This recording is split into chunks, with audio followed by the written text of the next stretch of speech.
What's up guys, Jeff here from Yerba Travels. Today I'm going to show you how to cure your brand new gourd. Let's do it. Alright, this is the beautiful kit that I'll be curing today.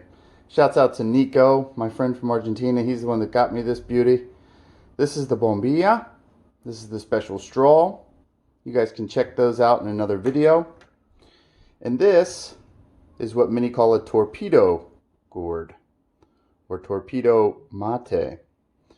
So you can see inside it's actually made out of natural gourd. And what we're going to do is we're going to be curing this today. And before we start anything, we want to make sure that the inside is cleaned out. Now, because these are made from natural fruits, they're hardened, dried. Inside there can be some of the fuzz from the fruit, some of the pulp. So we want to make sure that that's all cleaned out. So what I'm going to do first is I'm going to fill this up with hot water, let that sit for a minute, dump it out, and then clean it and make sure all the pulp is out of this. Then we're going to take my washed out mate, yerba mate that I had today, and I'm going to use the old yerba and let it seep in here. So let's clean the new gourd first. Alright, so as you can see, I've filled it up with warm water. A lot of people say use boiling water. That might work best, but I'm a little timid. I don't want my new gourd to crack or get damaged in any way.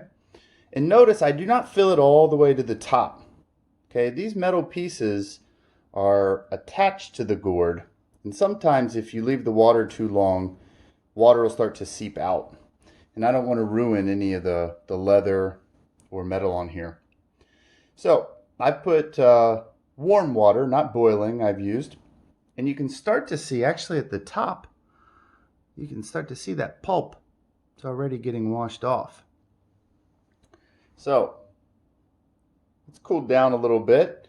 And what you can do is take a cleaning brush or a spoon, and you want to kind of wipe down the sides, make them a bit smoother and make sure all the pulp is out.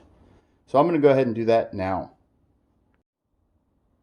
So you can see that all the water is gone. You can also notice it's a bit smoother inside. I rubbed it down with a brush and a spoon. Not much pulp left in there, just a few pieces. So what you can do now is you can wipe it out if you want, make it as clean as you want, or let it go. The more natural the better. So now what I'm going to do is I'm going to transfer my washed yerba into this one. And what's important, I use washed yerba because it's already soaked and it's already a bit excuse me, a bit wet and moist. You could use brand new yerba and add water to it and let it sit in here.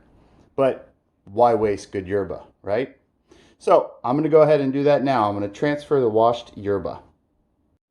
Alright, so as you can see, I've taken the yerba out of this one and transferred it into the new gourd. So also, I personally don't, again, like to fill it all the way to the top. Everybody knows when you fill things with water, it expands. So that's what's going to happen here. And what we're doing when we cure this is making sure, one, that we solidify the gourd itself and we trap the tastes in there. And two, we're also protecting it from making sure it doesn't crack or leak.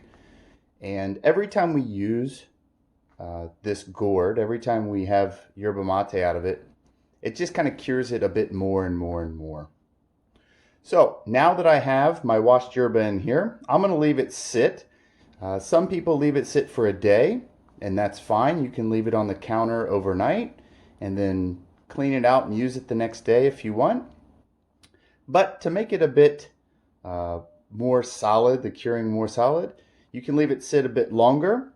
And one tip that I was given, you can actually put it in the refrigerator to make sure that your yerba doesn't dry out.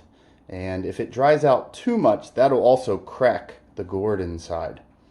So I will show you guys the finished product in just a minute. All right, it's been 4 days. I'm about to get the mate out of the fridge and show you guys how to finish up curing your gourd. Let's do it. So, here is the mate. And as you can see, you might be able to see, I don't know, but a little frost on there.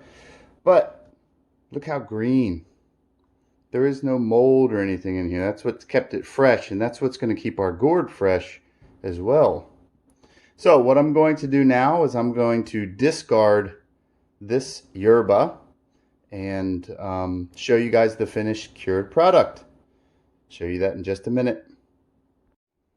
All right, so I just cleaned it out. I put all the washed yerba.